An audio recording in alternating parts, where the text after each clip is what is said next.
ഷനൂസ് കിച്ചണിലേക്ക് എല്ലാവർക്കും സ്വാഗതം. ഇന്ന് ഞാൻ ഫിഷ് കറിയാണ് തയ്യാറാക്കാൻ പോകുന്നത്. അതിന് വേണ്ടിയിട്ട് ഒരു 3/4 കിലോ മീൻ നന്നായി കഴുകി വൃത്തിയാക്കി വെച്ചിട്ടുണ്ട്. തേങ്ങ അരച്ചിട്ടുള്ള കറിയാണ് തയ്യാറാക്കാൻ പോകുന്നത്. അപ്പോൾ അതിന് വേണ്ടിയിട്ട് ഞാൻ ഒരു 3 പച്ചമുളക് എടുത്തിട്ടുണ്ട്, കുറച്ച് ചുവന്നുള്ളി, വെളുത്തുള്ളി, പിന്നെ കൊടംപുളി 3 കൊടംപുളി എടുത്തിട്ടുണ്ട്. അത് നന്നായിട്ട് കഴുകി ചൂടുവെള്ളത്തിലിട്ട് വെക്കണം. അപ്പോൾ ഇത്രയാണ് തയ്യാറാക്കിയിട്ട് എടുത്തു വെച്ചിട്ടുള്ളത്. അപ്പോൾ ആദ്യം തന്നെ നമുക്ക് ഈ ചുവന്നുള്ളിയും വെളുത്തുള്ളിയും പച്ചമുളകും ഒന്ന് ചതച്ചെടുക്കാം കല്ലിൽ വെച്ചിട്ട്. അപ്പോൾ ഇതാ ഞാൻ ഉള്ളിയും വെളുത്തുള്ളിയും പച്ചമുളകും നന്നായിട്ട് ചതച്ചെടുത്തിട്ടുണ്ട്. ഇനി നമുക്ക് മീൻകറി തയ്യാറാക്കാൻ വേണ്ടിയിട്ട് ഒരു മൺചട്ടിയാണ് എടുത്തിട്ടുള്ളത്. ചട്ടി വെച്ച് ചൂടായി കഴിയുമ്പോഴേക്ക് അതിലേക്ക് ഒരു 2 ടേബിൾ സ്പൂൺ വെളിച്ചെണ്ണ ഒഴിച്ചു കൊടുക്കാം.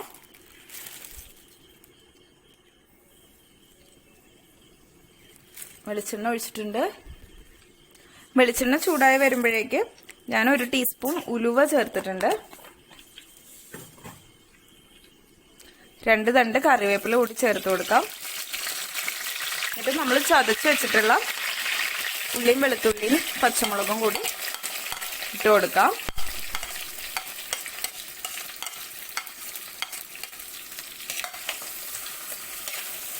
ഇനി തീ അല്പം കുറച്ച് വെച്ചിട്ട് ഇതൊന്ന് മൂത്ത് വരാൻ വേണ്ടിയിട്ട് വെയിറ്റ് ചെയ്യാം. ആവശ്യത്തിന് ഉപ്പ് കൂടി ചേർക്കാം.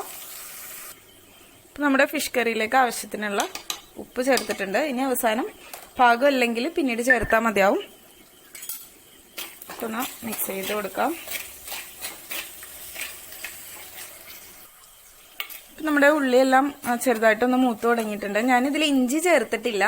നിങ്ങൾക്ക് ഇഞ്ചി ഇഷ്ടമാണെങ്കിൽ ഇഞ്ചി ചേർക്കാം, ഒരു ചെറിയ കഷ്ണം ചേർക്കാം. എനിക്ക് ഫിഷ് കറിയിൽ വലിയ രീതിയിൽ ഇഞ്ചി ചേർക്കുന്ന അത്ര ഇഷ്ടമല്ല, അതുകൊണ്ട് ഞാൻ ഇത്തവണ ചേർത്തിട്ടില്ല. ചിലപ്പോഴെല്ലാം ഞാൻ ചേർക്കും. അപ്പോൾ ഇത് മൂത്ത് വന്നിട്ടുണ്ട്. ഇനി നമുക്ക് പൊടികൾ ചേർത്ത് കൊടുക്കാം.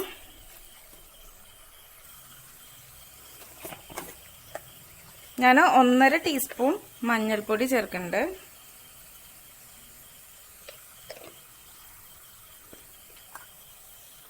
1.5 ടേബിൾ സ്പൂൺ മുളക് പൊടി, പിന്നെ 1 ടേബിൾ സ്പൂൺ കാശ്മീരി മുളക് പൊടി, പിന്നെ ഒരു 2 ടീസ്പൂൺ മല്ലിപ്പൊടി.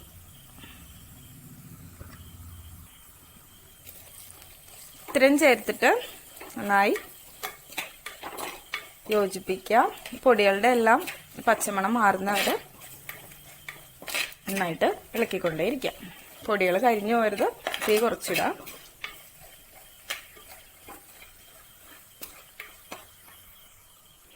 ബാക്കി കറിവേപ്പില ഒരു 2 തണ്ട് കൂടി ഇട്ട് കൊടുക്കാം.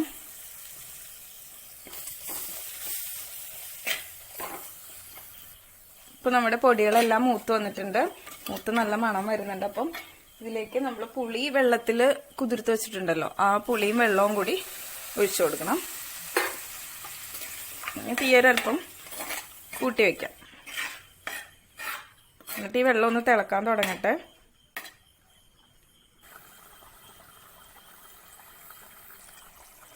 ഇപ്പൊ നമ്മുടെ ആ ഒരു അരപ്പ് നന്നായിട്ട് തിളക്കാൻ തുടങ്ങിയിട്ടുണ്ട്.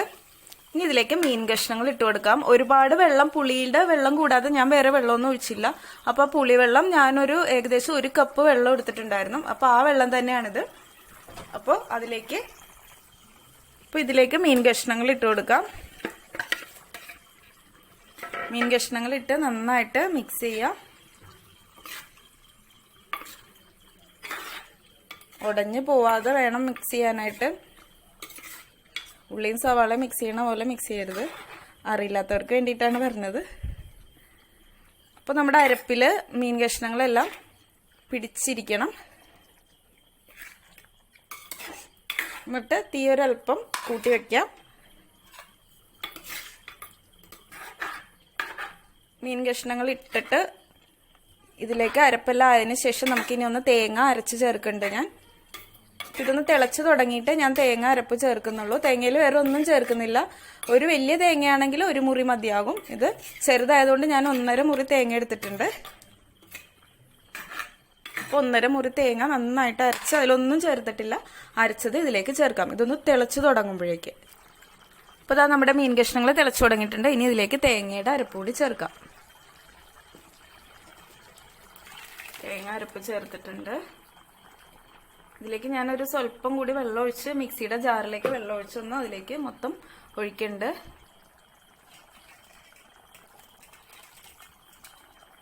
ഇനി ഇതൊന്നുകൂടി ഒന്ന് മിക്സ് ചെയ്യുക. ഈ അരപ്പും തേങ്ങയെല്ലാം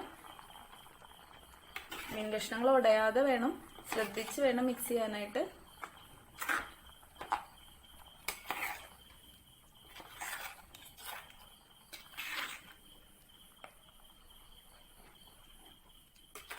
ഇപ്പോൾ നന്നായിട്ട് മിക്സ് ആയിട്ടുണ്ട്.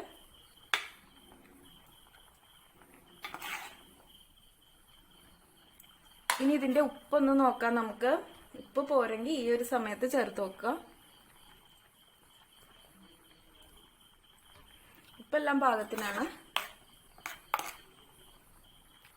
ഇനി പാത്രം അടച്ചു വെച്ച് ഒരു മീഡിയം ടു ലോ ഫ്ലെയിമിൽ ഇട്ടതിന് ശേഷം പാത്രം അടച്ചു വെക്കാം. അടച്ചു വെക്കുമ്പോൾ കംപ്ലീറ്റ് ആയിട്ട് ഇങ്ങനെ മൂടി വെക്കണ്ട, കുറച്ച് ഭാഗം ഒന്നും ഇങ്ങനെ തുറന്നിരുന്നോട്ടെ. അപ്പോൾ ഇങ്ങനെ വെച്ചാൽ മതി. എന്നിട്ടൊരു മീഡിയം ഫ്ലെയിമിൽ ഇട്ടതിന് ശേഷം ഒരു 15-20 മിനിറ്റ് ഇതൊന്ന് വേവിച്ചെടുക്കാം.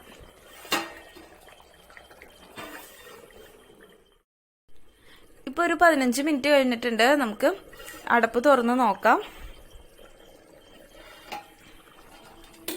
നമ്മുടെ ഫിഷ് കറിയുടെ എണ്ണ എല്ലാം തെളിഞ്ഞ് വന്നിട്ടുണ്ട്. അപ്പം ഞാൻ തീ ഓഫ് ചെയ്യാണ്. ഇത്രയും വെന്താൽ മതി. ഇനിയിപ്പോൾ ഇത് മൺചട്ടിയല്ലേ, അപ്പോൾ അതിൽ കിടന്നുകൂടി ഒന്നുകൂടി ഒന്ന് സെറ്റ് ആകും. അപ്പോൾ ഒരുപാട് ചാറിലൊന്നും അല്ല ഞാൻ വെച്ചേക്കണേ. ഈ ഏകദേശം ഒരു കുറുകിയ ഒരു പരുവത്തിലാണ് വെച്ചിട്ടുള്ളത്. അപ്പോൾ ഇത്രയേ ഉള്ളൂ. നമ്മുടെ മീൻകറി റെഡിയായി കഴിഞ്ഞു. ഇത് നാളത്തേക്കൊക്കെ നന്നായിട്ടുണ്ടാകും. നന്നായി പുളിയും ഉപ്പും എല്ലാം നന്നായിട്ട് ഈ മീൻ കഷ്ണങ്ങളെല്ലാം പിടിച്ചിരിക്കും. അപ്പോൾ എല്ലാവരും ഈ ഫിഷ് കറി ഒന്ന് ട്രൈ ചെയ്ത് നോക്കുക, അഭിപ്രായം പറയാം. വീണ്ടും നമുക്ക് പുതിയൊരു വീഡിയോ ആയിട്ട് കണ്ടുമുട്ടാം. അതിനു മുന്നേ എൻ്റെ ഈ ചാനൽ സബ്സ്ക്രൈബ് ചെയ്യാത്തവരുണ്ടെങ്കിൽ സബ്സ്ക്രൈബ് ചെയ്യാനും മറക്കരുത്. താങ്ക്